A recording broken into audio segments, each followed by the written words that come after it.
안녕하세요. 제이바이블입니다. 오늘은 스룹바벨 성전에 대해서 좀 보고요. 그리고 하스모니아 시대 때 성전터를 이렇게 확장했던 부분들이 있는데요. 그 부분들에 대해서 좀 보고 이렇게 하도록 하겠습니다.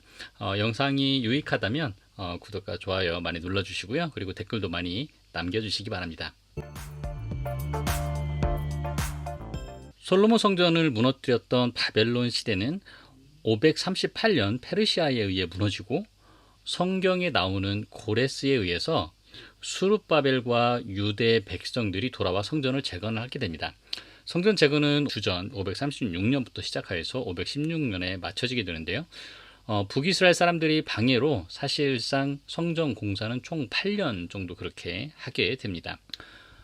한 가지 질문은 에스라 3장 12절에 보면 수룹바벨 성전이 지어질 때 나이 많은 족장들이 울었다는 성경 기록을 보고 많은 사람들이 수룹바벨 성전이 솔로몬 성전보다 작았기 때문에 울었다고 해석하시는 분들이 많이 있습니다.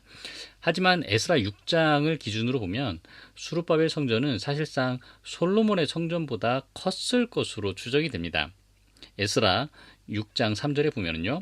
고레스 왕 원년에 조서를 내려 이르기를 예루살렘 하나님의 전에 대하여 이르노니 이 전 곧 제사 드리는 초소를 건축하되 지대를 견고히 쌓고 그 전에 고는 그러니까 높이는 60규빗이요 광 너비는 60규빗으로 하고 자 이렇게 나와 있습니다.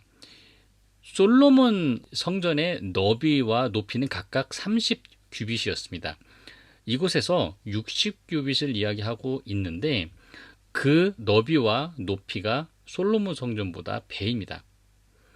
그렇다면 이 수룹바벨의 성전의 길이에 대해서는 나오지 않고 있어서 좀 아쉽기는 하지만 너비가 60규빗이고 그리고 높이가 60규빗인데 그 수룹바벨의 성전의 길이를 30규빗으로 작게 하거나 그러지는 않았을 것 같습니다.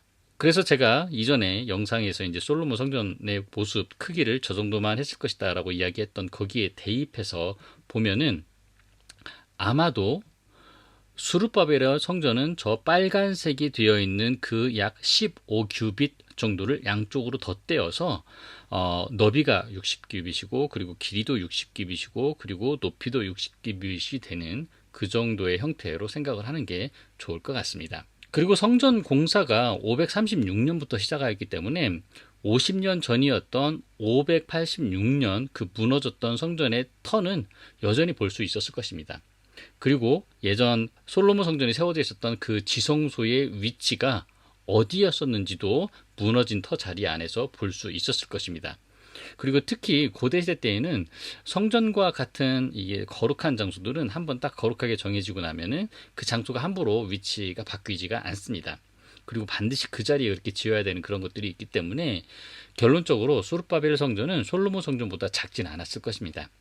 그렇다면 족장들의 그 울음은 성전이 작아서 울었다기보다 솔로몬 성전과 비교해서 그 아름다움이 덜했기 때문이었을 것으로 우리가 추정해 볼 수 있습니다. 하지만 수룹바벨 성전의 그 흔적은 지금 남아있지 않습니다. 페르시아 시대가 끝나고 난 이후에 헬라 시대 때의 흔적은 남아있는데요. 헬라 시대는 주전 333년부터 알렉산더 대왕으로부터 시작된 시기입니다. 알렉산더는 그리스 철학에 굉장히 심취해 있었던 사람으로 헬레니즘 문화로 모든 세계를 통일하려던 인물이었습니다. 하지만 알렉산더가 주전 323년에 전장에서 허망하게 죽고 난 이후에 후계자들이 땅을 나눠 가지기 시작했고 우리와 가장 관련 있는 후계자들은 시리아를 거점으로 이스라엘 북쪽에 있었던 셀류커즈 왕조 그리고 이집트를 거점으로 알렉산드리아를 중심으로 있었던 이스라엘 남쪽의 프톨레마이 왕조였습니다. 그 중에 우리가 성전과 관련해서 살펴보아야 하는 왕은 북쪽 셀류커즈 왕조의 안티오커스 4세였습니다. 안티오커스 4세는 주전 175년에서부터 164년까지 왕으로 지냈던 인물이고 자기 자신을 신의 현년이다 라고 해서 에피파네스로 스스로 칭하였던 사람입니다. 근데 그의 일화는 168년에 시작이 되는데요. 한참 프톨레미와 전쟁을 승리로 이끌어 기분이 좋았던 안티오커스 4세는 그 당시 상당한 세력을 자랑하던 로마에 의해서 이집트 알렉산드리아에서 철군해야 하는 상황이 되었습니다. 그때 안디옥 사세를 철군시킨 로마의 외교관 가이우스는 안디옥 사세를 세워두고 주위에 동그란 원을 그리고 난 이후에 원에서 나오기 전에 대답을 하라고 요구하였다고 합니다. 안디옥 사세는 굴욕적인 회근을 하면서 예루살렘에서 분풀이를 합니다.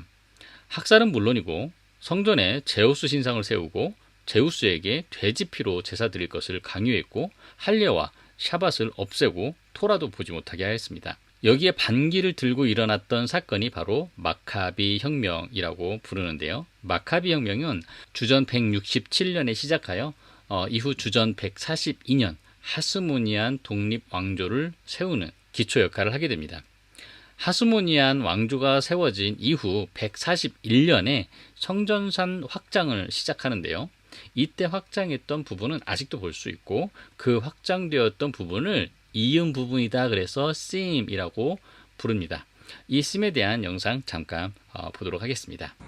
자, 솔로몬 시대 때의 거기터에서부터 쭉 남쪽으로 가다 보면은 하스모니안 시대와 그리고 이 헤롯 시대 때의 그 덧대어진 그런 부분들이 보인다고 제가 말씀을 드렸는데, 자, 이쪽에 와보면은 여기에